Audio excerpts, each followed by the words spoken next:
जय हिंद मेरे सभी प्यारे दोस्तों। एक बार फिर आप लोगों के यूट्यूब चैनल पर आप लोगों का बहुत बहुत स्वागत है। फ्रेंड्स, आज का जो हमारा हिस्ट्री या इतिहास का जो टॉपिक है, सिंधु घाटी सभ्यता। फ्रेंड्स, सिंधु घाटी सभ्यता से कई क्वेश्चंस डायरेक्ट इनडायरेक्ट हमारे एग्जाम में आते हैं। कई लोगों को इस सिंधु घाटी सभ्यता जब पढ़ाई जाती है तो कई लोगों को कन्फ्यूजन होता है, लेकिन आज मैं आप लोगों का सारा कन्फ्यूजन, जो जिंदगी में दुख दर्द पीड़ा है, वो सभी खत्म करने वाला हूँ आज इस क्लास के माध्यम से। इसकी लगभग 1 से 2 क्लासेस होंगी हमारी, लेकिन सिंधु घाटी सभ्यता से एक एक क्वेश्चन डायरेक्ट इनडायरेक्ट किसी भी तरीके से हमारे एग्जाम में आएगा। आप लोग 100% राइट आंसर देने वाले हैं। तो फ्रेंड्स, एक बार जल्दी से जल्दी जुड़िए। और ये जो क्लास है पूरे यूट्यूब में सबसे धांसू और दमदार क्लास होने वाली है, तो जल्दी से जल्दी सभी जुड़ जाइए। Let's start. अब हम क्या करने वाले हैं, लेट्स स्टार्ट। तो एक बार जल्दी से क्लास को शेयर कर दीजिए, एक बार जल्दी से क्लास को शेयर कर दीजिए। मोनिका यादव जी, जय श्री राम। एक बार आप लोग तुरंत क्लास को सभी शेयर कर दीजिए। और ये जो क्लास है, देखिए ये क्लास आप लोगों के लिए इतनी दमदार और इतनी परफेक्ट होने वाली है कि आप लोगों को कहीं दूसरी जगह भटकना नहीं पड़ेगा। ये मैं आप लोगों को गारंटी दे देता हूं इस क्लास को देखने के बाद। देखिए, जिंदगी खेलती भी उसी के साथ है जो खिलाड़ी बेहतरीन होता है। दर्द सबके एक से हैं, मगर हौसले सबके अलग अलग हैं। कोई हताश होकर बिखर जाता है तो कोई संघर्ष होकर निखर जाता है। हमारा जो काम है, हमें केवल संघर्ष, ये जो अभी हमारा टाइम है, अभी हम संघर्ष कर रहे हैं, लेकिन इस संघर्ष के समय में हमें खुद को इस प्रकार निखारना है। क्योंकि आपको पता है, हीरा भी तभी बनता है जब वो घिस घिस कर चमकदार बनता है। बिल्कुल, ठीक है ठीक है। तो एक बार आप लोग जल्दी शेयर कर दीजिए।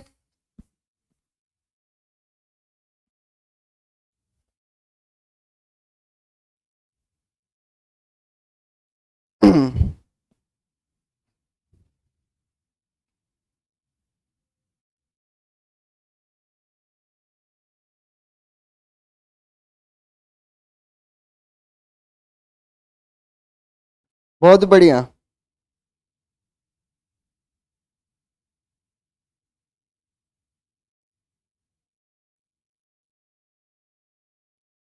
तो आइए अब हम क्लास की शुरुआत करते हैं। देखिए, ये जो क्लास है, हम लोग इसमें क्या क्या पढ़ने वाले हैं। देखिए, एक चीज और, यूं ही नहीं मिलती राही को मंजिल, एक जुनून सा दिल में जगाना होता है। पूछा चिड़िया से कैसे बना आसियाना, तो बोली भरनी पड़ती है उड़ान बार बार, तिनका तिनका उठाना होता है। तो ये उसका जो आशियाना है, ये जो घोंसला है कहीं। बहुत बढ़िया, रोयल जी ने काफी अच्छी चीज लिखी, बहुत शानदार, गुड।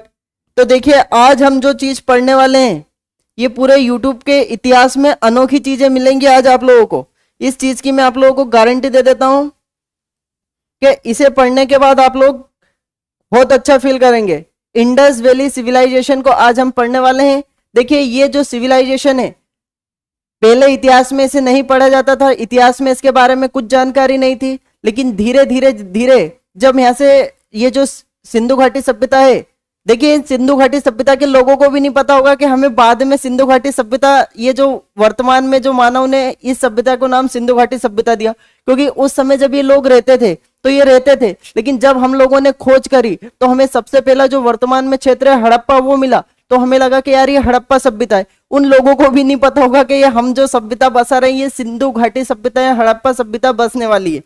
तो आइए देखते हैं हम आज हम इसमें क्या क्या पढ़ेंगे, सिंधु घाटी सभ्यता में हम क्या क्या पढ़ेंगे। तो देखिए, सबसे पहले यदि हम बात करें बिल्कुल विस्तार पूर्वक, हम सबसे पहले इसकी भूमिका पढ़ेंगे, फिर कालक्रम पढ़ेंगे, फिर हम विस्तार पढ़ेंगे, प्रमुख स्तर और प्रमुख विशेषताएं पढ़ेंगे, सामाजिक स्थिति पढ़ेंगे, आर्थिक स्थिति पढ़ेंगे, राजनीतिक स्थिति पढ़ेंगे, धार्मिक स्थिति, सांस्कृतिक स्थिति, व्यापारिक स्थिति, प्रौद्योगिकी कैसी थी यहाँ पर, पतन के क्या क्या कारण थे, आखिर इतनी विशाल सभ्यता आखिर पतन कैसे हो गया, इसके क्या रीजन थे, प्रमुख तथ्य पढ़ेंगे, मैपिंग के माध्यम से समझेंगे, और ऑल प्रीवियस ईयर क्वेश्चंस भी हम साथ में करने वाले हैं।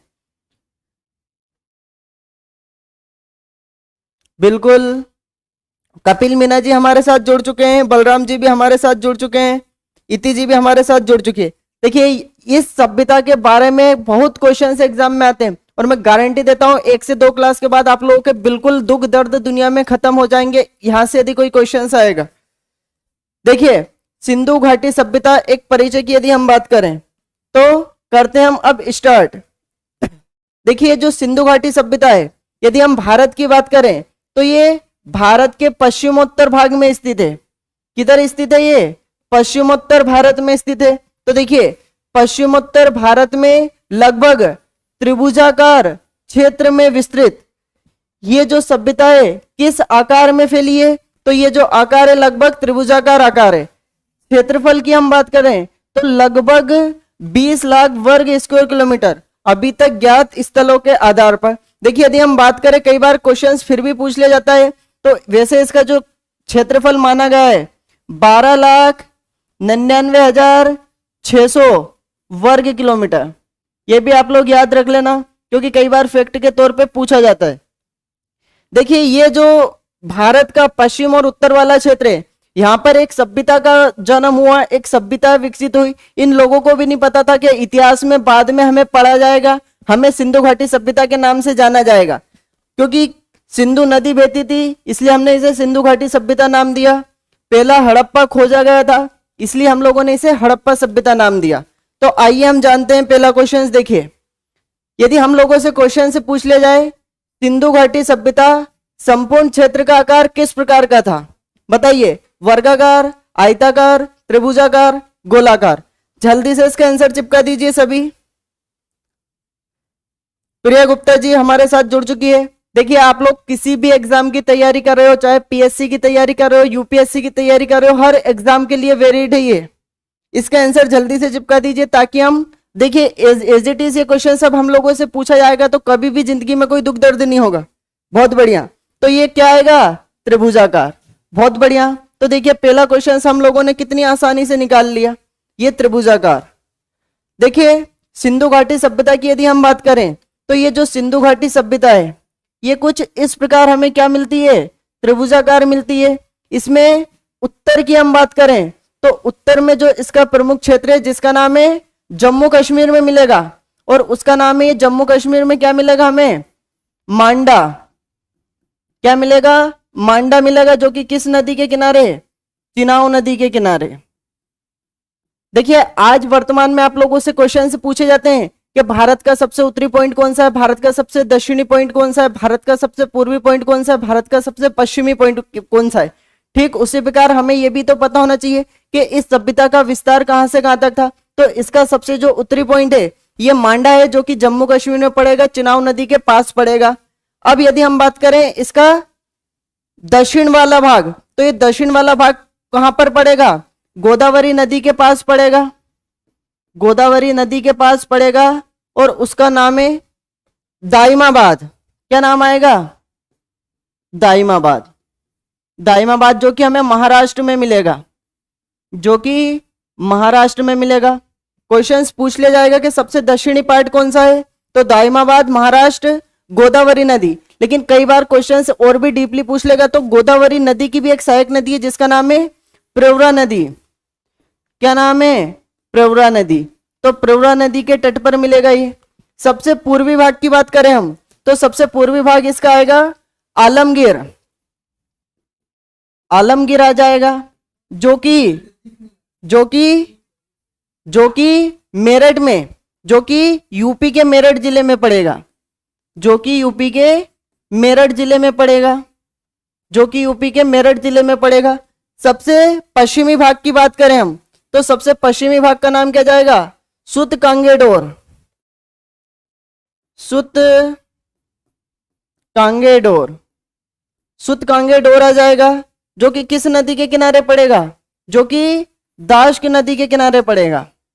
कौन सी नदी के किनारे पड़ेगा? दाश्क नदी। और ये जो सुत कांगेडोर कहां पर पड़ेगा? पाकिस्तान में पड़ेगा। कहां पर पड़ेगा? पाकिस्तान में। तो सबसे उत्तरी पॉइंट हम लोगों ने देखा मांडा आ जाएगा, चिनाव नदी के किनारे। सबसे दक्षिणी पॉइंट की बात करें तो दाइमाबाद आ जाएगा, महाराष्ट्र में, गोदावरी या प्रवरा नदी के किनारे। सबसे पूर्वी पॉइंट की बात करें तो आलमगीर आ जाएगा, मेरठ जिले में, यूपी में सबसे पश्चिमी पॉइंट की बात करें तो सुतकांगेडोर दास्क नदी के किनारे पाकिस्तान में।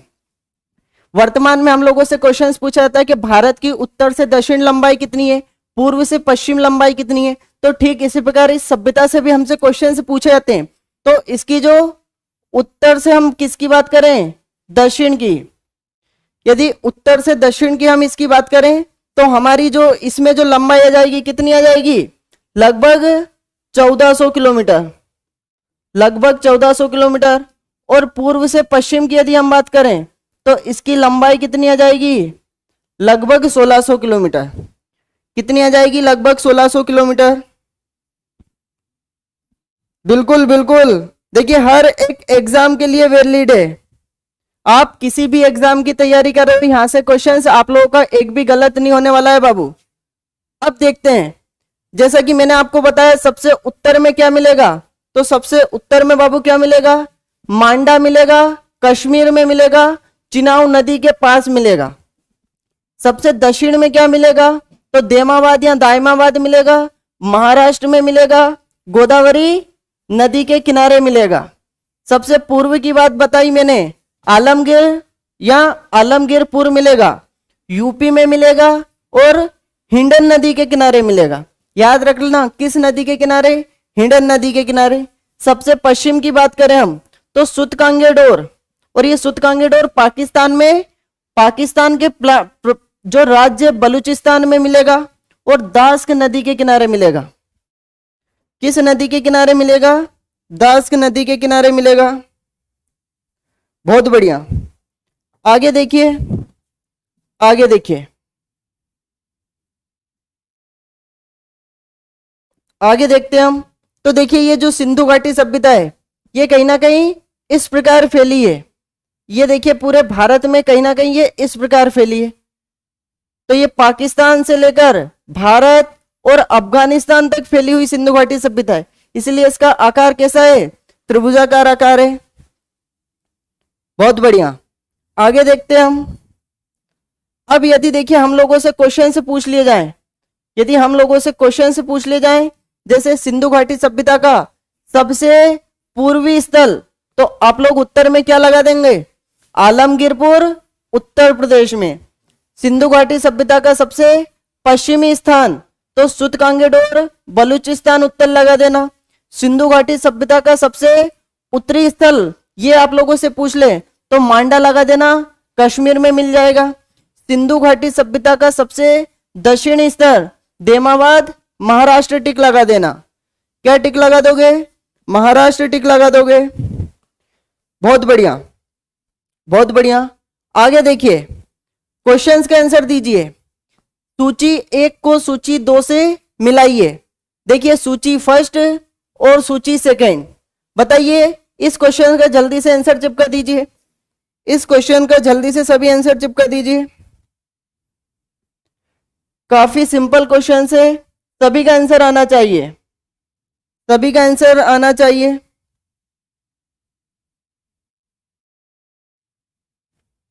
देखिए मैं उम्मीद करता हूं कि ये क्वेश्चन अब आप लोगों के लिए काफी सिंपल हो गया होगा। सभी इस क्वेश्चन का आंसर दीजिए।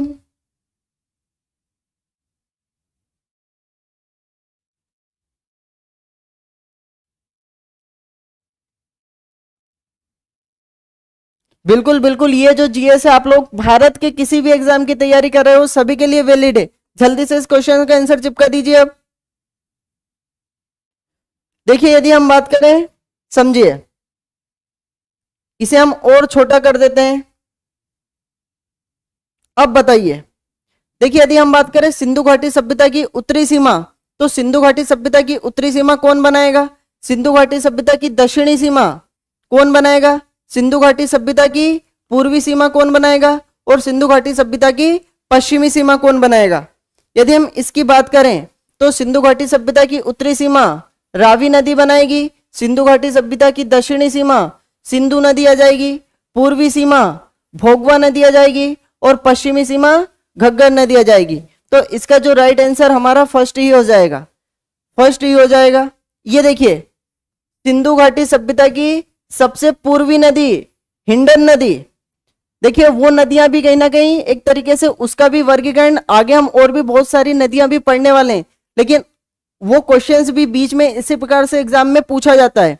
वो क्वेश्चंस भी एग्जाम में इसी प्रकार पूछा जाता है। सिंधु घाटी सभ्यता की सबसे पश्चिमी नदी, तो आप दास्क नदी उत्तर लगाकर आगे बढ़ना। सिंधु घाटी सभ्यता की सबसे उत्तरी नदी आप लोग क्या लगाओगे, तो चिनाब नदी। सिंधु घाटी सभ्यता की सबसे दक्षिणी नदी गोदावरी नदी, और यदि आप लोगों को गोदावरी ऑप्शन में ना मिले तो बाबू क्या लगाकर आगे बढ़ जाना, प्रवरा नदी। प्रवरा नदी आगे बढ़ जाना। सिंधु घाटी सभ्यता की जलीय सीमा 1300 किलोमीटर। आप लोगों से क्वेश्चंस पूछा जाता है कि भारत की जो जलीय सीमा अर्थात वो बाउंड्री जो भारत की जल के साथ सीमा बनाती है, तो आप उत्तर लगाते हो कि नहीं लगाते हो। ठीक उसी प्रकार जैसा कि ये जो पाकिस्तान से लेके भारत का ये जो मैंने आप लोगों को नीचे वाला क्षेत्र बताया, वो जो जलीय सीमा है कितनी है, 1300 किलोमीटर। कितनी है, 1300 किलोमीटर। बहुत बढ़िया। अब आइए आगे बढ़ते हैं। अब देखिए आगे, तो ये देखिए ये जो लगभग ये जो जलीय सीमा है ये लगभग कितनी बताई अभी आप लोगों को हमने, हमारा इसमें राइट आंसर कितना आ जाएगा, 1300 किलोमीटर। 1300 किलोमीटर। आगे बढ़ते हैं, दीजिए जल्दी से इस क्वेश्चन का आंसर। सिंधु घाटी सभ्यता कहां तक विस्तृत थी, सिंधु घाटी सभ्यता कहां तक विस्तृत थी, चिपका दीजिए जल्दी से जल्दी इस क्वेश्चन का सभी आंसर। बहुत बढ़िया। देखिए सभी को पीडीएफ भी मिल जाएगी, कोई दिक्कत नहीं। बताइए जल्दी से जल्दी, सिंधु घाटी सभ्यता कहां तक फैली थी। बहुत ही प्यारा क्वेश्चन है, सभी का बनना चाहिए क्वेश्चन।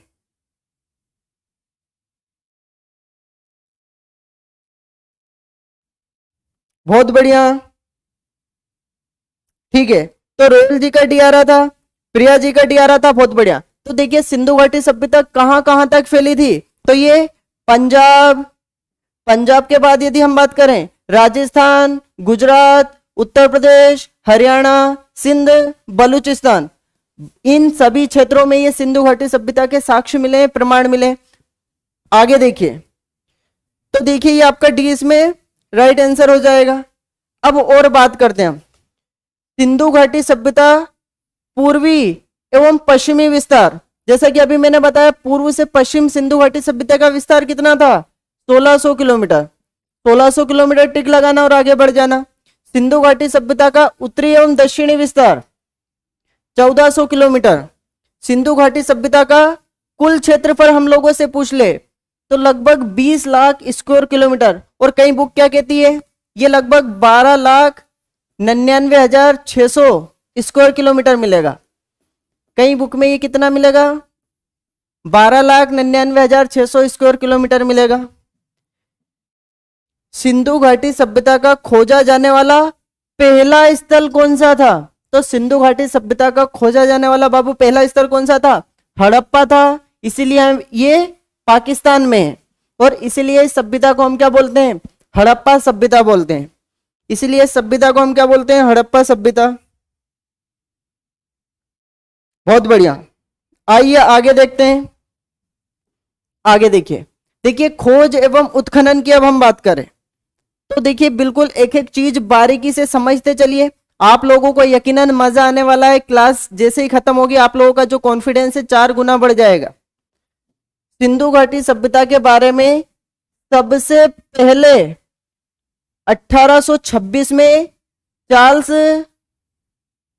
मेजर नामक अंग्रेज विद्वान ने हड़प्पा के टीले की खोज की तथा यहां से कुछ ईंटें प्राप्त की।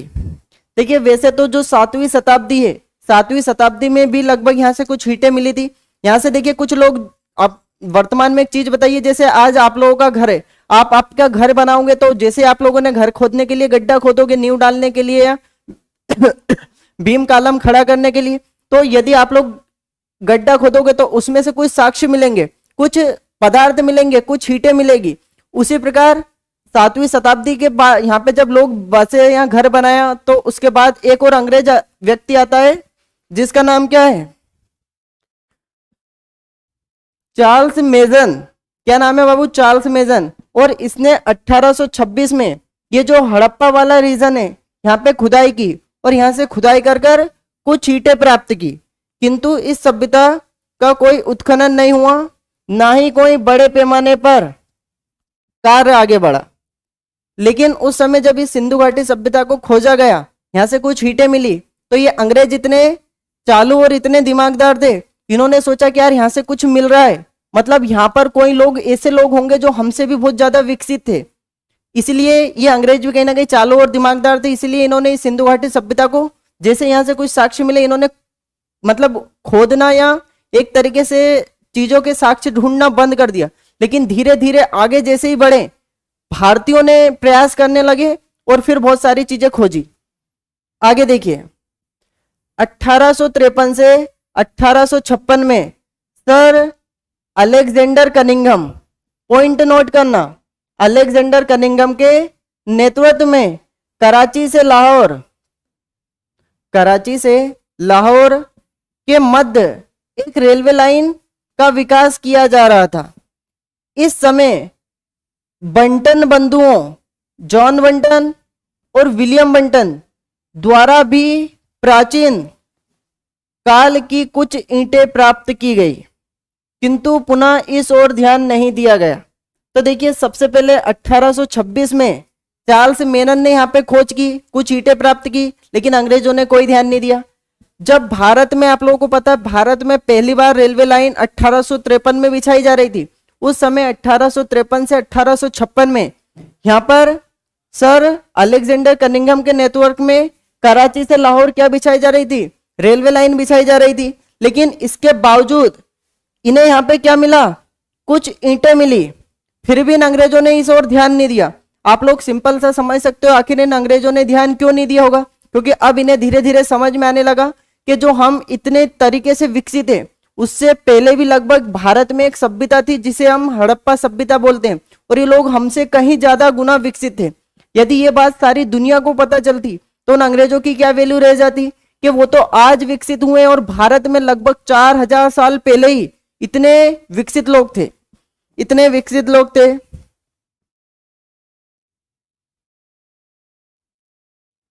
बहुत बढ़िया। आगे देखिए इसके बाद होता क्या है। तो देखिए 1921 में भारतीय पुरातात्विक एवं सर्वेक्षण विभाग, याद रखना, भारतीय पुरातात्विक एवं सर्वेक्षण विभाग के निर्देश पर दयाराम साहनी की अध्यक्षता में हड़प्पा नामक स्थल की खोज की गई। Point two note it. देखिए हम लोगों से क्वेश्चन से पूछा जाता है, एक एक क्वेश्चन से नोट करना। भारतीय पुरातात्विक एवं सर्वेक्षण विभाग की स्थापना कब हुई थी? तो इसकी जो स्थापना है, इसकी स्थापना कब होती है? 1861 में इसकी स्थापना होती है। और इसकी स्थापना करने वाले कौन थे? Alexander Cunningham. कौन थे? Alexander Cunningham. Alexander Cunningham. इसलिए अलेक्जेंडर कनिंघम को भारतीय पुरातत्व का संस्थापक या जनक बोला जाता है। क्वेश्चन से नोट करना, अलेक्जेंडर कनिंघम को भारतीय पुरातत्व का जनक बोला जाता है। और 1861 में भारत का इस समय वायसराय कौन थे? इस समय जो भारत के वायसराय थे उनका नाम था लॉर्ड कर्जन। Lord Kenin. क्या आ जाएगा? Lord Kenin.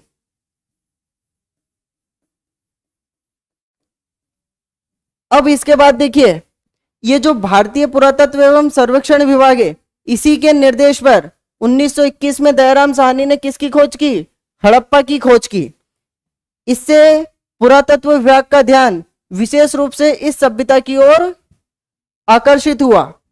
इस समय भारतीय पुरातत्व एवं सर्वेक्षण विभाग के अध्यक्ष जॉन मार्शल थे। फिर एक क्वेश्चन नोट करना, जब हड़प्पा की खोज की गई उस समय भारतीय पुरातत्व एवं सर्वेक्षण विभाग के अध्यक्ष या नेतृत्वकर्ता कौन थे? तो याद रख लेना बाबू, कौन थे? John Marshall.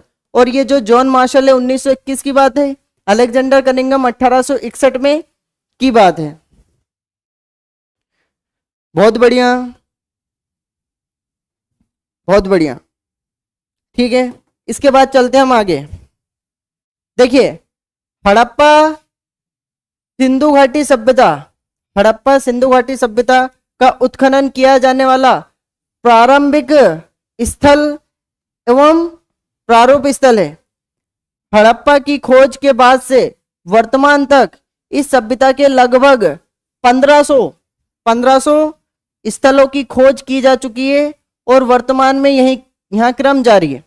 तो देखिए 1921 से लेकर आज तक वर्तमान तक लगभग 1500 स्थल खोजे जा चुके हैं। जैसे भारत में यदि हम बात करें, यहाँ पे मुंबई है, यहाँ पे ग्वालियर है, यहाँ पे पुणे है, यहाँ पे महाराष्ट्र है, यहाँ पे इंदौर है, यहाँ पर जबलपुर है, यहाँ पे छिंदवाड़ा है। इसी प्रकार जब इस सिंधु घाटी सभ्यता की खोज की गई तो लगभग 1500 स्थल आज तक खोजे जा चुके हैं। इसके अलावा बात करें, इस 1500 में से लगभग 1000 स्थल भारत में मिलते हैं और लगभग 500 स्थल कहां पर मिलते हैं? पाकिस्तान में मिलते हैं। याद रखना ये बात, कहां पर मिलते हैं? पाकिस्तान में। आगे देखिए सिंधु घाटी सभ्यता की अब हम बात करते हैं नामकरण। आखिर हम लोगों ने इसका नाम सिंधु घाटी सभ्यता या हड़प्पा सभ्यता, बहुत सारे हम लोगों ने इसके नाम रखे। देखिए नामकरण की यदि हम बात करें तो इसे हम हड़प्पा सभ्यता बोलते हैं।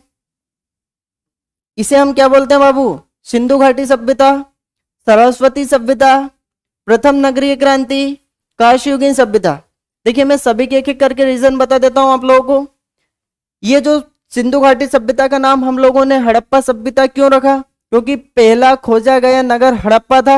देखिए इन लोगों को भी नहीं पता होगा कि हमें बाद में जब खोजा जाएगा तो हमारी जो सभ्यता है हड़प्पा सभ्यता होगी। क्योंकि सिंपल सी बात है, हम लोगों ने खोजी है, ये आज का हड़प्पा है, उस समय का पता नहीं ये क्या था, है ना तो मुझे पता है ना आप लोगों को पता है। लेकिन इतिहासकारों ने केवल जब खोजा तो जैसा खोजा उसी के हिसाब से इसका नाम रख दिया। अधिक से अधिक स्थान पहले सिंधु घाटी या सिंधु नदी के आसपास मिले तो इन्होंने बोल दिया कि हड़प्पा के साथ साथ क्या है? सिंधु घाटी सभ्यता है। लेकिन जब बाद में और डिटेल से खोजा तो सिंधु नदी से भी अधिक स्थान किस नदी के पास में मिले? सरस्वती नदी के पास में मिले। तो इसका नाम क्या कर दिया? सरस्वती सभ्यता। प्रथम नगरीय क्रांति, इस प्रकार इस सभ्यता में नगर थे, सड़कें थी, महल थे कि आप लोग जब देखोगे, जैसा मैं आप लोगों को आगे पढ़ाऊंगा, तो आप लोग अद्भुत करोगे कि आज का जो भारत है, क्या भारत में भी ऐसा कोई स्थान है? तो मिल सकता है हमें चंडीगढ़। आज का जो चंडीगढ़ है कहीं ना कहीं उस समय ये लोग इतना विकसित हो चुके थे। कांस्ययुगीन सभ्यता, क्योंकि इसमें कांसे का यूज किया जाता था इसलिए इसे कांस्ययुगीन सभ्यता कहते हैं। बहुत बढ़िया, ठीक है। गुड इवनिंग वर्षा जी। आगे देखिए, जैसे कि हम हड़प्पा सभ्यता की बात करें तो हड़प्पा की हम बात करते हैं, किसकी बात करते हैं? हड़प्पा। तो हड़प्पा कहां पर है? पाकिस्तान। इस सभ्यता का उत्खनन किया जाने वाला पहला स्थल है, इसलिए इस सभ्यता को हड़प्पा सभ्यता के नाम से जाना जाता है। क्वेश्चन पूछ लिया जाएगा हड़प्पा सभ्यता, तो हड़प्पा सभ्यता इसीलिए कहते हैं, मैं आप लोगों को रीजन बता चुका हूं। सिंधु घाटी सभ्यता क्यों कहते हैं? तो देखिए हड़प्पा की खोज के बाद प्रारंभ में जब इस सभ्यता के अन्य स्थानों की खोज एवं उत्खनन किया गया तो अधिकांश स्थल सिंधु नदी घाटी के क्षेत्र में प्राप्त हुए, इसलिए इस सभ्यता को सिंधु घाटी सभ्यता भी कहा जाता है। मतलब अधिकांश जितने भी नगर है, प्रमुख शहर है, वो सब सिंधु नदी के आसपास मिले, इसलिए हम लोगों ने इसे सिंधु घाटी सभ्यता बोल दिया। सरस्वती घाटी सभ्यता, सिंधु घाटी सभ्यता के लगभग 1100 स्थलों की खोज सिंधु तथा गंगा नदी घाटी के मध्यवर्ती क्षेत्र में हुई। देखिए जो सरस्वती नदी, वर्तमान में सरस्वती नदी पूरी तरीके से लुप्त हो चुकी है। इसी सरस्वती का प्राचीन नाम या इसे हम घग्गर नदी के नाम से भी जानते हैं। देखिए घग्गर नदी अलग है, घाघरा नदी अलग है। तो ये जो सरस्वती या घग्गर नदी है, ये वेदों में भी इसकी बहुत बातें की गई है। तो सिंधु घाटी सभ्यता के लगभग 1100 स्थलों की खोज सिंधु तथा गंगा नदी के मध्य वाले क्षेत्र में। देखिए गंगा नदी की बात हो रही है, लेकिन सिंधु घाटी सभ्यता के लोगों को गंगा नदी के बारे में कोई जानकारी नहीं थी। लेकिन हम लोगों ने एक रेफरेंस लिया कि यहां से तो यहां तक, ये कहीं ना कहीं सिंधु घाटी सभ्यता के लोग सिंधु नदी से लेकर यमुना नदी के बीच के ही क्षेत्र में रहते थे। उन्हें गंगा नदी के बारे में कोई जानकारी नहीं थी, उन्हें पता भी नहीं था। बिल्कुल, महाकाल जी भी हमारे साथ जुड़ चुके हैं, महाकाल भक्त, बहुत बढ़िया। तो देखिए प्राचीन साक्ष्यों के आधार पर यह माना जाता है कि इन दोनों नदियों के मध्यवर्ती क्षेत्र को सरस्वती नदी प्रवाहित होती थी। मतलब इन्हीं क्षेत्रों में से कौन सी एक बीच में से नदी बहती थी? सरस्वती नदी। अतः इस आधार पर सिंधु घाटी सभ्यता को सरस्वती घाटी सभ्यता के उपनाम से भी जाना जाता है। तो मैं आप लोगों को 3 नाम बता चुका हूं। ये देखिए, ये पूरा का पूरा ये रीजन है जहां पे सिंधु घाटी सभ्यता का विकास होता है। प्रथम नगरीय क्रांति हम इसे क्यों कहते हैं, इसके बारे में सुनिए। अपनी समकालीन सभ्यताओं के विपरीत सिंधु घाटी सभ्यता के उत्खनन से पक्की ईंटों के घर,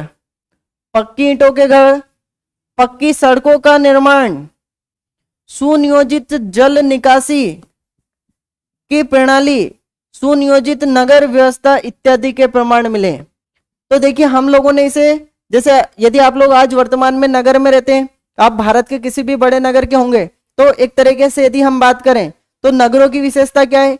पक्के मकान मिलते हैं, पक्की सड़कें मिलती है, जो पानी निकलता है घरों से, जो नालियों में जाता है वो पक्की नालियों के माध्यम से पानी निकलता है। तो ये सारी की सारी बातें इस सभ्यता के लोग जानते थे, और आज से लगभग 4000 साल पहले की बात है।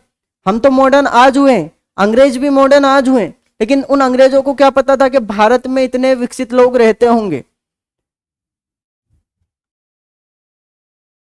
लीला जी हमारे साथ जुड़ चुकी हैं, गुड इवनिंग। इस प्रकार नगरीय विशेषताओं को धारण करने के आधार पर सिंधु घाटी सभ्यता को भारतीय इतिहास के प्रथम नगरीकरण के रूप में स्वीकार किया गया है। आगे देखिए, काशयुगीन सभ्यता क्यों कहते हैं इसे, तो सुनिए। सिंधु घाटी सभ्यता में तांबे में टिन मिलाकर कांसे के उपकरणों की बड़े पैमाने पर खोज हुई।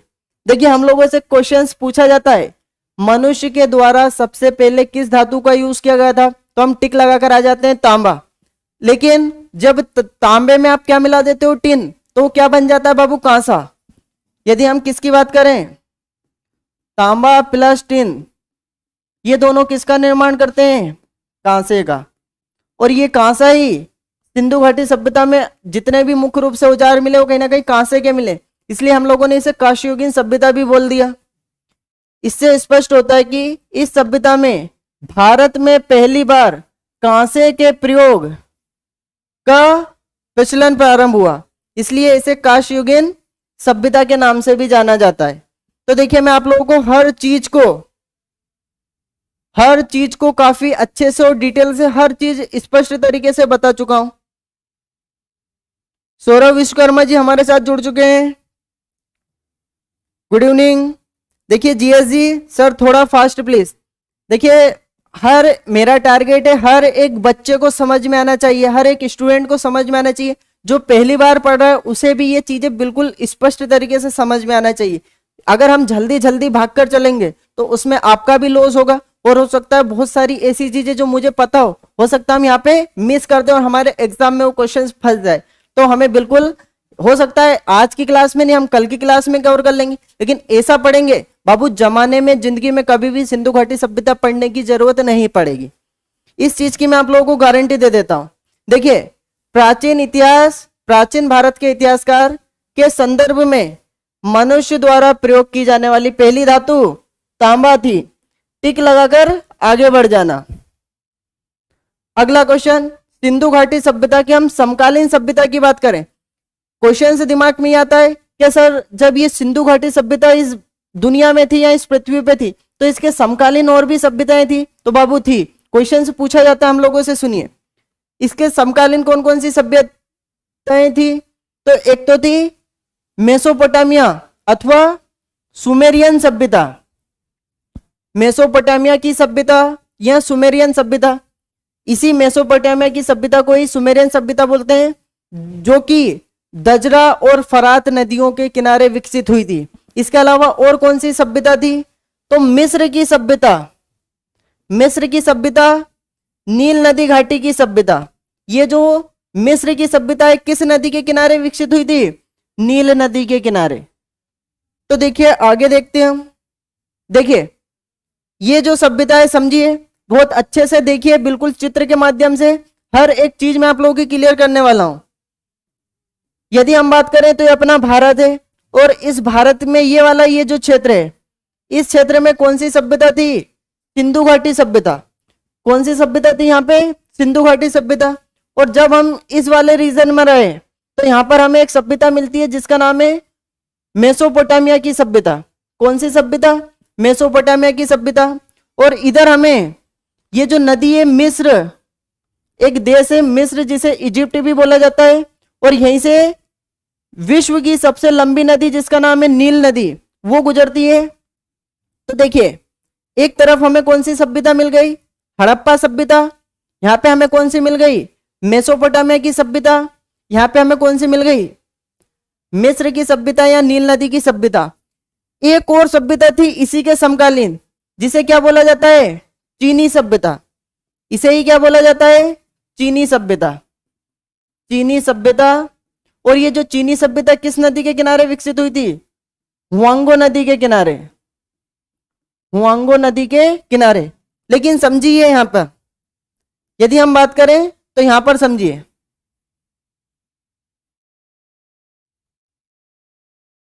देखिए यहां पर समझिए एक चीज बहुत अच्छे से कायदे से। आप लोगों को पता है कि भारत में इस वाले रीजन में क्या पड़ता है? भारत के इस वाले रीजन में क्या पड़ता है? हिमालय पड़ता है। तो ये जो सिंधु घाटी सभ्यता के लोग हैं, इनका संपर्क इस चीनी सभ्यता के साथ नहीं था। इस सभ्यता के साथ इन लोगों का संपर्क नहीं था। लेकिन ये सिंधु घाटी सभ्यता के लोगों का संपर्क मेसोपोटामिया की सभ्यता के साथ भी था, और यदि हम बात करें तो मिस्र की सभ्यता के साथ भी था। और इसके लिए ये जो सिंधु घाटी सभ्यता के लोग स्थल मार्ग भी यूज करते थे और जल मार्ग भी यूज करते थे। तो देखिए, क्वेश्चन डायरेक्ट इनडायरेक्ट एग्जाम में आएंगे, और याद रख लेना हर एक चीज बाय मैपिंग। मैंने आप लोगों को इतनी चीजें बता दी हैं इसे कि हमारे 5 से 6 क्वेश्चंस निकल कर आएंगे। बिल्कुल, बहुत बढ़िया, बहुत बढ़िया। आगे देखिए बाबू, यदि हम लोगों से अब क्वेश्चन से पूछ लिया जाए, सिंधु घाटी सभ्यता निम्नलिखित में से किस सभ्यता के समकालीन नहीं थी? नहीं थी, बताइए। मिस्र की सभ्यता, मेसोपोटामिया की सभ्यता, चीन की सभ्यता, ग्रीक की सभ्यता। तुरंत उत्तर दे दीजिए, एक का भी उत्तर गलत नहीं होना चाहिए। ये वाला किसी का भी ये उत्तर गलत नहीं होना चाहिए।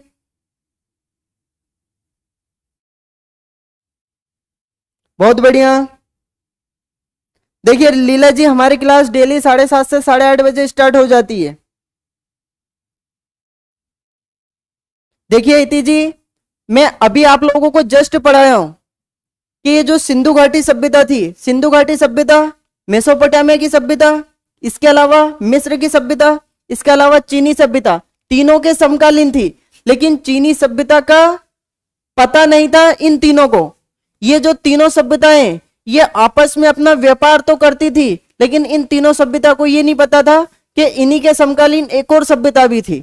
तो ये चारों एक ही साथ की सभ्यताएं, और ये हमसे क्वेश्चन में पूछा है समकालीन नहीं है, तो हमारा उत्तर आना चाहिए ग्रीक की सभ्यता। ग्रीक की सभ्यता।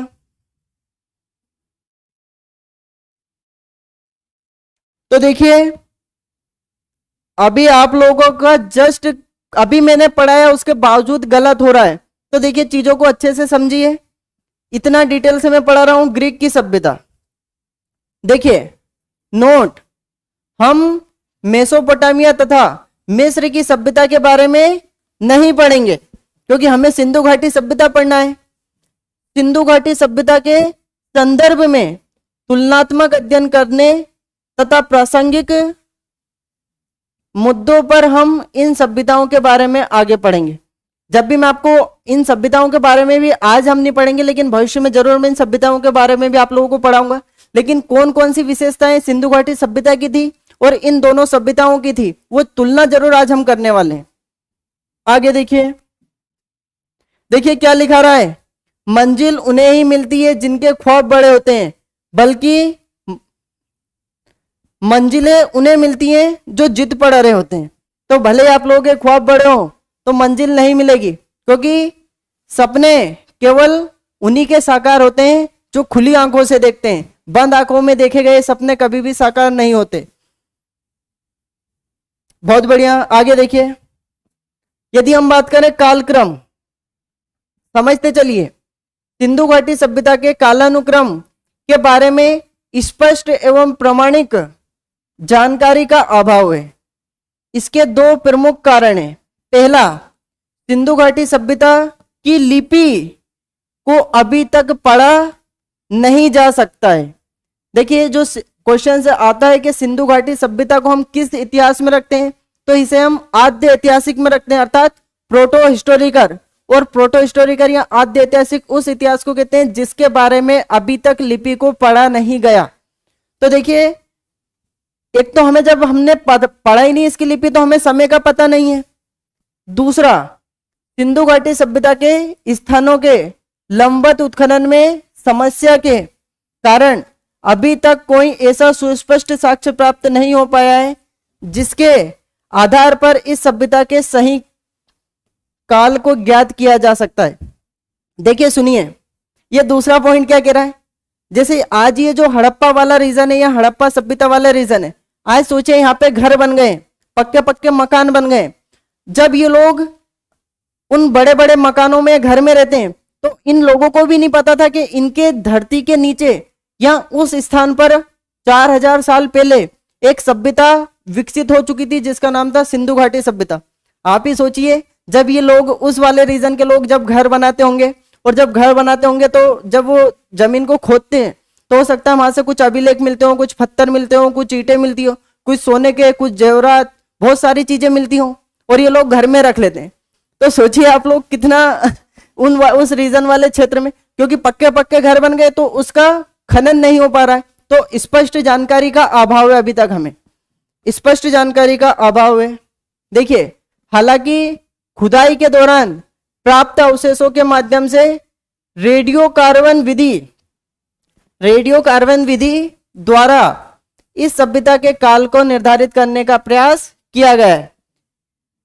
इस रेडियो कार्बन विधि से हम जैविक पदार्थों के माध्यम से किसी भी चीज का समय निर्धारित कर सकते हैं, किंतु इसमें भी एक प्रमुख समस्या यह है कि प्राप्त स्थानों का अभी तक पूर्णतः उत्खनन खुदाई नहीं हुई है। इस प्रसंग में लंबवत खुदाई करना एक प्रमुख समस्या बनी हुई है। जैसा कि मैं आप लोगों को बता चुका हूं, क्षैतिज उत्खनन इसलिए संभव नहीं है क्योंकि वर्तमान में यहाँ मानवीय बस्तियां मौजूद है। मतलब सोचिए, उस पूरे रीजन में क्या बन गए, घर बन गए, तो क्या उन घरों को तोड़कर खुदाई थोड़ी ना की जाएगी, इसलिए दिक्कत आ रही है, इसलिए दिक्कत आ रही है। नितिन जी बोल रहे हैं हार्ट टचिंग लाइंस, बहुत बढ़िया। बिल्कुल, रोयल जी ने भी बहुत बढ़िया बात बोली। सपने वो नहीं होते जो हम सोते हुए देखते हैं, सपने तो वो होते हैं जो हमें सोने ही नहीं देते। लेकिन देखिए, आंख खोलकर सपने देखोगे तो कोई दिक्कत नहीं। शायरी चल रही है, बहुत बढ़िया बहुत बढ़िया। ठीक है, आगे देखिए। देखिए, इसलिए अभी तक जो साक्ष्य प्राप्त हुए उनके आधार पर इस सभ्यता की कालावधि निर्धारित करने का प्रयत्न किया गया है, किंतु यहां स्पष्ट है कि यहां अवशेष अभी अंतिम नहीं है और नीचे खुदाई होनी बाकी है। संभवतः भविष्य में इस प्रसंग में और अधिक सुस्पष्टता आ सकती है। तो देखिए, अभी भी यहाँ पे वर्तमान में भी लगातार खुदाई चल रही है।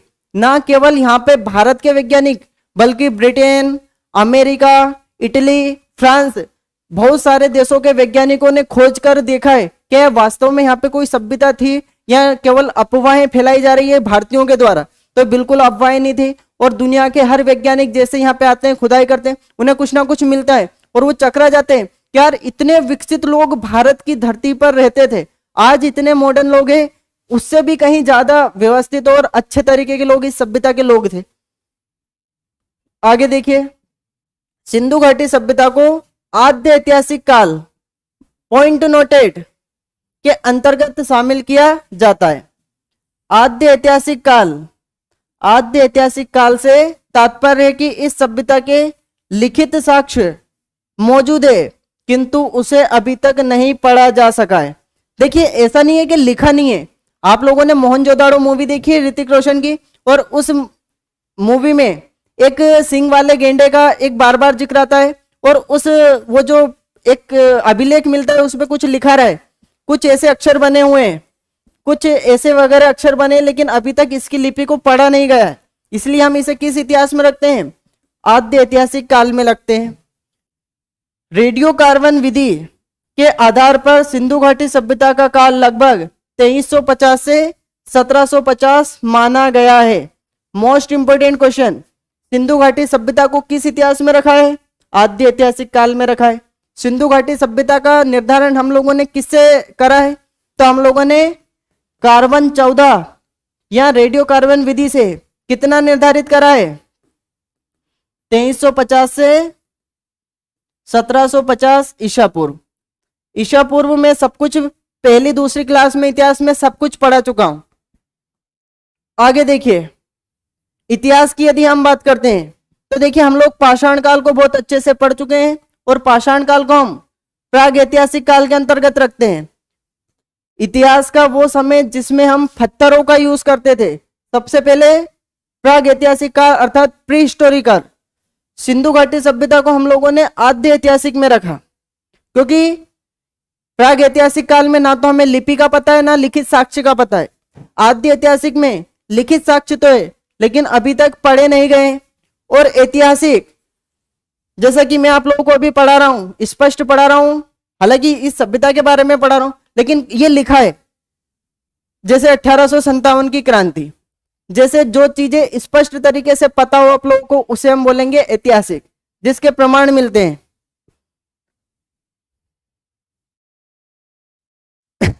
शिवू जी बोल रहे हैं शायरी सुनने आया है यहाँ पढ़ने। बिल्कुल बिल्कुल जी, एस जी, बहुत बढ़िया। देखिए यहाँ पे आप लोग केवल पढ़ाई की बातें करिए, है ना, पढ़ाई के अलावा कोई भी ऐसे मैसेज ना करिए, क्योंकि सभी का ध्यान भटकता है पढ़ाई से अगर आप ऐसे मैसेज करेंगे तो, है ना। तो क्वेश्चन देखिए, सिंधु घाटी सभ्यता निम्नलिखित में से किस युग में पड़ता है? ऐतिहासिक काल, प्रागैतिहासिक काल, उत्तर प्रागैतिहासिक काल, आद्य ऐतिहासिक काल। इसका आंसर चिपका दीजिए जल्दी से जल्दी सभी, इसका आंसर चिपका दीजिए। इसका सभी आंसर चिपका दीजिए, सभी का राइट होना चाहिए। ऐसे क्वेश्चंस एग्जाम में पूछे जाते हैं। देखिए ये क्वेश्चन डायरेक्ट आप लोगों के एग्जाम में आता तो कितना डिफिकल्ट हो जाता, लेकिन अब ये क्वेश्चंस आप लोगों के लिए हलवा हो गया।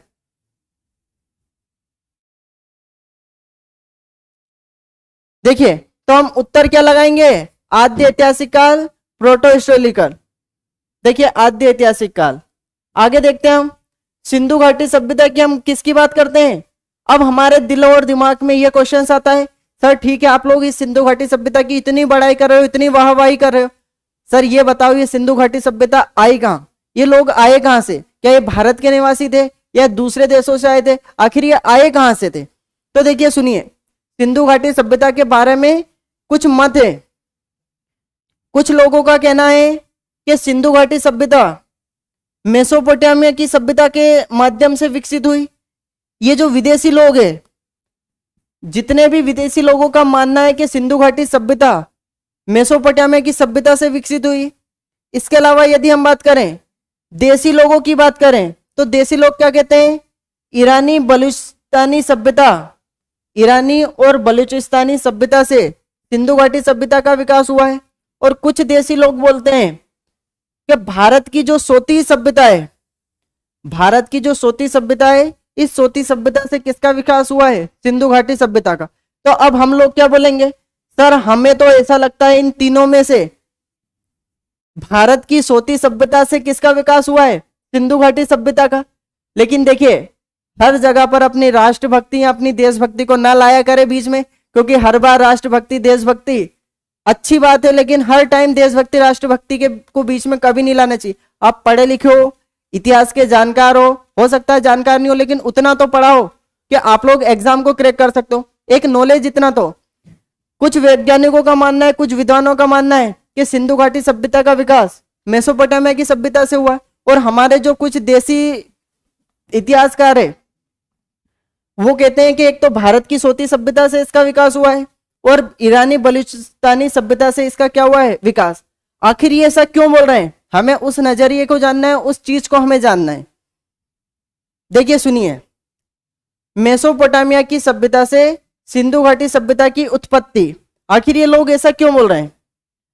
सिंधु घाटी सभ्यता की उत्पत्ति के संदर्भ में यहां एक विदेशी विचारधारा है। क्या है? एक विदेशी विचारधारा। इस विचारधारा के अनुसार भारत की सिंधु घाटी सभ्यता की उत्पत्ति मेसोपोटामिया सभ्यता के ही विकसित रूप है। इन लोगों का कहना है कि जो मेसोपोटामिया की सभ्यता, जो कि वो सभ्यता थी, उसी से वहां से लोग भारत में आए और यहाँ पर एक सभ्यता बसाई जिसे सिंधु घाटी सभ्यता बोला जाता है। वस्तुतः यहां विचारधारा इतिहास के विसरणवादी सिद्धांतों पर आधारित है। विसरणवादी सिद्धांत क्या कहते हैं? देखिए समझिए, यदि आप लोगों ने घर में ये क्या लगा रखी है, अगरबत्ती लगाई। अब मान लीजिए घर में अगरबत्ती लगाई तो इसकी जो खुशबू है पूरे घर में फैल जाएगी, इसकी खुशबू पूरे घर में फैल जाएगी।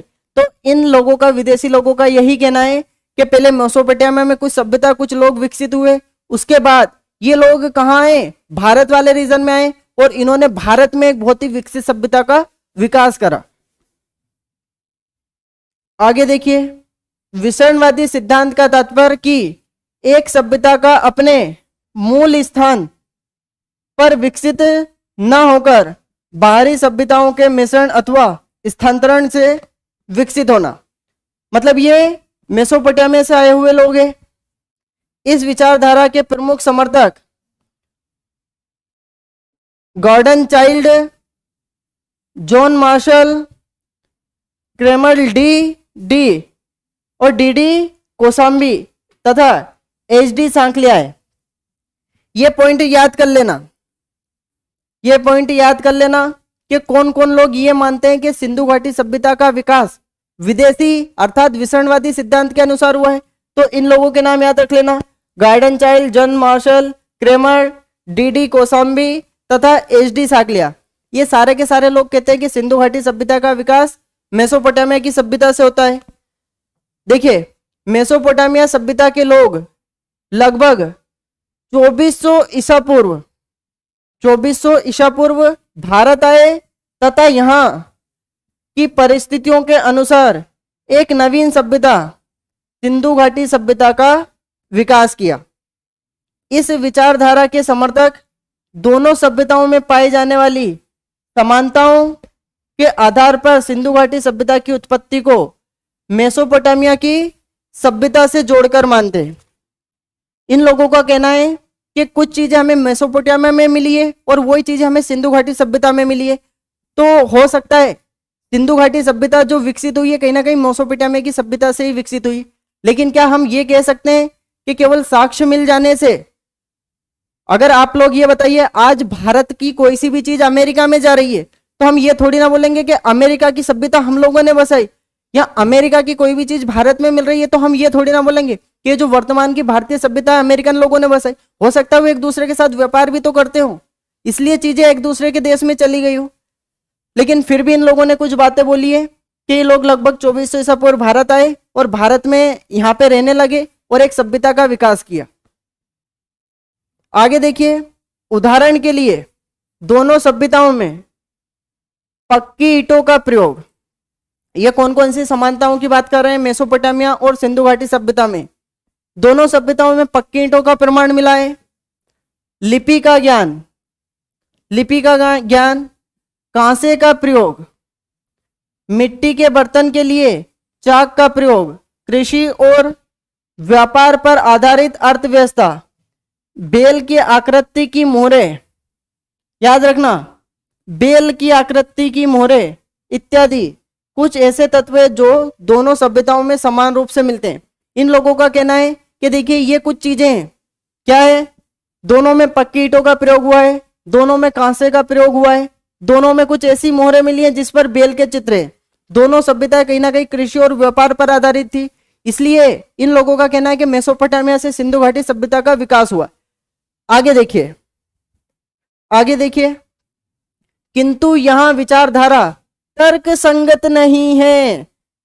अब हम भारतीय हैं तो हमें भी तो कुछ कहना पड़ेगा। हम कैसे मान लें ये दुनिया के लोग तो यही कहेंगे ना कि देखो भारत में ऐसी कोई सभ्यता नहीं थी, दूसरे देशों से आई और भारत में विकसित हुई। अब हम भारतीय भी तो कुछ बोलेंगे, नहीं बाबू हम इतने सभ्य थे, तुम तो आज सभ्य हो। तुम ये जो इंग्लिश पहनावा, ये जो सूट बूट पहनते हो तुम आज पहनने लगो, ये जो अच्छे अच्छे पक्के पक्के मकान रहते हो तुम आज रहने लगो। बाबू हम ये 4 साल 1000 साल पहले ये काम करके छोड़ चुके, 4000 साल पहले हम ये काम करके छोड़ चुके। बहुत बढ़िया, ठीक है आगे देखिए। क्योंकि मेसोपोटामिया की सभ्यता और भारत की सिंधु घाटी सभ्यता के बीच कुछ मूलभूत अंतर पाए जाते हैं। देखिए वस्तुतः सिंधु घाटी सभ्यता मेसोपोटामिया तथा मिस्र दोनों सभ्यताओं की तुलना में लगभग 12 गुना क्षेत्र में विस्तृत एवं अधिक सर्वश्रेष्ठ सभ्यता थी। तो देखिए हम भारत के लोग क्या करें कि जो तुम्हारी मेसोपोटामिया की सभ्यता है या तुम्हारी मिस्र की सभ्यता है उससे कहीं ज्यादा बड़ी और सर्वश्रेष्ठ, आपसे आपकी सभ्यता से 12 गुना सभ्यता बड़ी है हमारा क्षेत्रफल। अतः एक अपेक्षाकृत छोटे क्षेत्र की सभ्यता द्वारा सिंधु घाटी सभ्यता जैसी सभ्यता का विकास करना अतार्किक और असंभव प्रतीत होता है। कि छोटे शहर के लोग या छोटे गांव के लोग इतनी बड़ी विकसित सभ्यता कैसे विकसित कर लेंगे। मेसोपोटामिया की सभ्यता ग्रामीण सभ्यता थी, बल्कि भारत की ये जो सभ्यता थी ये नगरीय सभ्यता थी। क्या थी? नगरीय सभ्यता। आगे देखिए, हालांकि दोनों सभ्यताओं में कुछ समानताएं अवश्य मौजूद है, किंतु इन समानताओं का प्रमुख कारण इन सभ्यताओं के बीच आपसी व्यापार था। जैसा मैं आप लोगों को पहले ही बता चुका हूं, साक्ष्यों के आधार पर स्पष्ट हुआ है कि इन दोनों सभ्यताओं के बीच व्यापारिक संबंध विद्यमान थे। मतलब ये एक दूसरे से क्या करते थे? व्यापार करते थे, स्थल मार्ग और जल मार्ग दोनों से, तथा भुगतान संतुलन भारत के पक्ष में था। जैसे आज बैलेंस ऑफ पेमेंट की बात करते हैं, भुगतान संतुलन, जैसे भारत का वर्तमान में अमेरिका से व्यापार है, भारत का वर्तमान में चाइना से व्यापार है, पाकिस्तान से व्यापार है, तो कौन किसके मुनाफे में? तो उस समय मुनाफे में कौन सा देश था? भारत।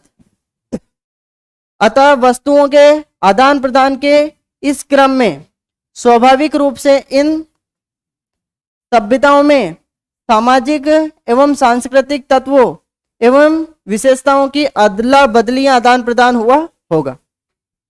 आगे देखिए, तो देखिए ये जो लोग हैं ये कौन सी सभ्यता है? ये सिंधु घाटी सभ्यता। ये कौन सी सभ्यता है यहाँ पे? सिंधु घाटी सभ्यता। और इस सिंधु घाटी सभ्यता का व्यापार कहीं ना कहीं मेसोपोटामिया और मिस्र की सभ्यता से था, इन दोनों सभ्यताओं से, और कहीं ना कहीं ये जल मार्ग से भी व्यापार था। ये कुछ इस तरीके से। तो ऐसा नहीं बोल सकते हम कि इनका व्यापार नहीं था, इनका व्यापार था, लेकिन इन तीनों का व्यापार किसके साथ नहीं था? चाइना की सभ्यता के साथ इनका व्यापार नहीं था। किसके साथ व्यापार नहीं था? शिवू जी बोल रहे हैं नहीं सर। तो बहुत बढ़िया, थैंक यू सो मच। आप लोग क्लास को जरूर शेयर करिए सबके पास, क्योंकि इससे अच्छा कंटेंट कहीं नहीं मिलने वाला है। आगे देखिए, क्वेश्चन से देखिए, क्वेश्चन पढ़िए। क्या क्वेश्चन है?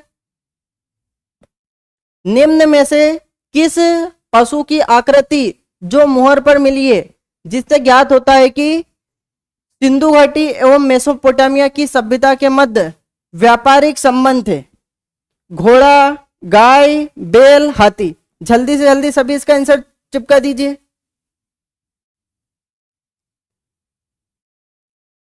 देखिए रोयल जी बोल रहे हैं सर रीजनिंग की पढ़ाई होती है। बिल्कुल, रीजनिंग के विशाल सर के द्वारा रीजनिंग की क्लासेस भी ली जाएगी आप लोगों की।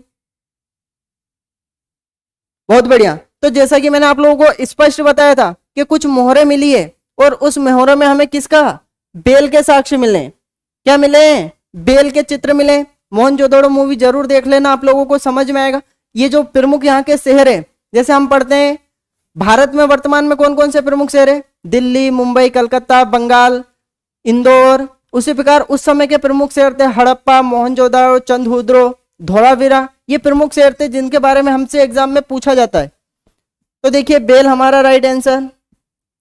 मेसोपोटामिया सभ्यता तथा सिंधु घाटी सभ्यता में अंतर, ये अंतर जरूर याद रखना। अब मैंने पहले आप लोगों को समानताएं बता दी है, अब अंतर याद रखना। देखिए अंतर में क्या क्या याद रखना आप लोगों को, दोनों सभ्यताओं में कुछ मौलिक अंतर विद्यमान थे। सिंधु घाटी सभ्यता पूर्णतः नगरीय सभ्यता थी, याद रखना। सिंधु घाटी सभ्यता कैसी थी, पूरी तरीके से नगरीय सभ्यता थी, जहां उच्च स्तरीय नगर नियोजन के प्रमाण मिलते हैं, जबकि मेसोपोटामिया की सभ्यता एक अर्ध नगरीय सभ्यता है, इसे याद रखना, जहां नगरों के साथ साथ ग्राम भी थे। सिंधु घाटी सभ्यता में पूरी तरीके से नगर थे, बहुत विकसित नगर थे, बहुत ज्यादा ही एडवांस थे। लेकिन मेसोपोटामिया में एक तरीके से नगर तो थे, लेकिन वो अर्ध नगरीय थे, अभी कहीं ना कहीं गांवों से नगर बस रहे थे। सिंधु घाटी सभ्यता में सड़कें एक दूसरे को समकोण पर काटती थी, सड़कें एक दूसरे को समकोण पर काटती थी, जबकि मेसोपोटामिया की सड़कें अव्यवस्थित रूप से मिलती है। ये देखिए, हम भारतीयों ने क्या बोला कि हमारे यहाँ की सभ्यता में सड़कें बिल्कुल व्यवस्थित थी, ये बहुत ही ऐसे बिल्कुल बहुत अच्छे से व्यवस्थित तरीके से सड़कें थी, लेकिन उन लोगों की सड़कें कैसी थी, अव्यवस्थित थी, अव्यवस्थित। देखिए साक्ष्यों के आधार पर स्पष्ट होता है कि मेसोपोटामिया की सभ्यता में सिंधु घाटी सभ्यता की तरह उच्च स्तरीय जल निकासी प्रणाली भी विद्यमान नहीं थी। देखिए ये भी हमारे यहाँ पे बहुत उच्च जल निकासी मतलब पानी को निकालने की व्यवस्था थी, लेकिन उनके पास ये भी नहीं था। इसके अलावा सिंधु घाटी सभ्यता में बाट मापतोल में एक रूपता थी, जबकि मेसोपोटामिया की सभ्यता में इस संबंध में एक रूपता नहीं थी, एक रूपता नहीं थी। तो हमारे यहाँ के जितने भी बाट है मापतोल है सब एक जैसे थे, लेकिन उन लोगों का समानता ही नहीं थी। तो देखिए ये बहुत बढ़िया, आगे आइए आगे देखते हैं। इसके अलावा दोनों सभ्यताओं की लिपि एवं मुद्राओं में भी व्यापक अंतर देखने को मिलता है। जहां सिंधु घाटी सभ्यता की लिपि चित्रात्मक, क्वेश्चन पूछा जाता है सिंधु घाटी सभ्यता की लिपि कैसी थी, चित्रात्मक, मतलब कुछ भी चीजें वो कैसे थे, चित्र बनाते थे और उसके ऊपर कुछ लिख देते थे। जैसे आप मोहनजोदड़ो में मूवी देखते हो तो चित्र बना रहता है बहुत सारे जीव जंतुओं का, और उस पर ऊपर कुछ लिख देते हैं। वहीं मेसोपोटामिया सभ्यता की लिपि कीलानुमा थी, याद रखना। सिंधु घाटी सभ्यता की लिपि चित्रात्मक थी और उसकी लिपि कीलानुमा थी, मतलब ये कुछ इस तरीके से लिपि हो सकती है, एक तरीके से कीलानुमी लिपि। उत्खनन के दौरान सिंधु घाटी सभ्यता से वर्गाकार मोहरे, जबकि मेसोपोटामिया की सभ्यता से एक तरीके से यहाँ पे बेलनाकार आएगा। यहाँ पे कैसी मोहरे मिली है, बेलनाकार। देखिए तो मोहरों में भी अंतरता है, इसके अलावा लिपि में भी अंतरता है, मुद्राओं में भी अंतरता है, बहुत सारी अंतरताएं हमें देखने को मिल रही है, बहुत सारी अंतरता हमें देखने को मिल रही है। सिंधु घाटी सभ्यता में मंदिर के साक्ष्य नहीं मिलते, मोस्ट इंपोर्टेंट इस पॉइंट को नोट करना कि सिंधु घाटी सभ्यता में किसी भी प्रकार के मंदिरों का कोई प्रमाण नहीं मिलता, जबकि मेसोपोटामिया सभ्यता में मंदिर के साक्ष्य पाए जाते हैं। इस पॉइंट को जरूर स्पेशल याद रख लेना आप लोग। मेसोपोटामिया में पुरोहित का शासन था, जबकि सिंधु सभ्यता पुरोहितों के शासन का स्पष्ट जानकारी नहीं मिलती। सभ्यता के पुरोहित वर्ग के शासन के साक्ष्य प्राप्त हुए, जबकि सिंधु घाटी सभ्यता के संदर्भ में इस प्रकार का कोई प्रमाण नहीं मिलता। तो देखिए हम यहाँ से कितनी चीजें कि सिंधु घाटी सभ्यता में पुरोहित के बारे में कोई जानकारी नहीं थी, मंदिरों के बारे में जानकारी नहीं मिलती, लेकिन मेसोपोटामिया की सभ्यता में पुरोहित या मंदिर के बारे में स्पष्ट जानकारी थी। वहां पे हमें ऐसे साक्ष्य मिले, वहां पर हमें ऐसे साक्ष्य मिले। देखिए मेसोपोटामियाई समाज प्रमुखता पितृ सत्तात्मक था। कैसा था, पितृ सत्तात्मक, वहीं सिंधु सभ्यता मात्र सत्तात्मक समाज के साक्ष्य मिलते हैं। मेसोपोटामिया में मुख्य रूप से पिता वाले वंश को महत्व दिया जाता है, जबकि सिंधु घाटी सभ्यता का जो समाज था इसमें मातृ देवी अर्थात माता को सर्वोच्च स्थान था। इस आधार पर स्पष्ट होता है कि सिंधु घाटी सभ्यता के विकास मौलिक रूप से स्थानीय परिस्थितियों के अनुसार हुआ था तथा दोनों सभ्यताओं में व्यापार के क्रम कुछ विशेषताओं का अवश्य आदान प्रदान हुआ होगा। तो देखिए इस प्रकार हम लोगों ने देखा कि मेसोपोटामिया की सभ्यता में और सिंधु घाटी सभ्यता में क्या क्या अंतर था, क्या क्या समानताएं थी। कुछ लोगों ने बोला कि देखिए सिंधु घाटी सभ्यता का विकास मेसोपोटामिया की सभ्यता से हो, और विदेशी लोग तो बोलेंगे, वो थोड़ी ना हम भारतीयों को सब यहाँ अच्छा बताएंगे, वो तो ये बोलेंगे तुम थे ही नहीं ऐसे, वो तो दूसरे लोग आए और तुम ऐसे बन गए। अरे बाबू हम बहुत ही पहले से अच्छे थे, हमें सिखाने की जरूरत नहीं है। जब तुम लोग खाना पीना भी नहीं जानते थे, जब हमारे यहाँ पर हड़प्पा सभ्यता विकसित हो चुकी थी, जब तुम ईंटों के बारे में जानकारी नहीं थी, तब हमारे देश में पक्की ईंटों के मकान, जब तुम नालियों के बारे में पता नहीं था, तब हम नालियां और सड़कें बना चुके थे। आज से 4000 साल पहले की बात है। तो देखिए आज के लिए हम इतना ही रखते हैं। इसके आगे की चीजें कि मिस्र की सभ्यता और क्या क्या इसके बाद, क्योंकि अभी हम मेसोपोटामिया पढ़ चुके हैं, अब मिस्र के बारे में पढ़ेंगे, समानताएं और असमानताएं। मिलते हैं फिर 7:30 से 8:30 बजे कल इसी टाइम पे। जुड़ना ना भूलिए। सभी को वीडियो शेयर करें, लाइक करें और खुश रहें, मस्त रहें, बिंदास। जय हिंद, वंदे मातरम।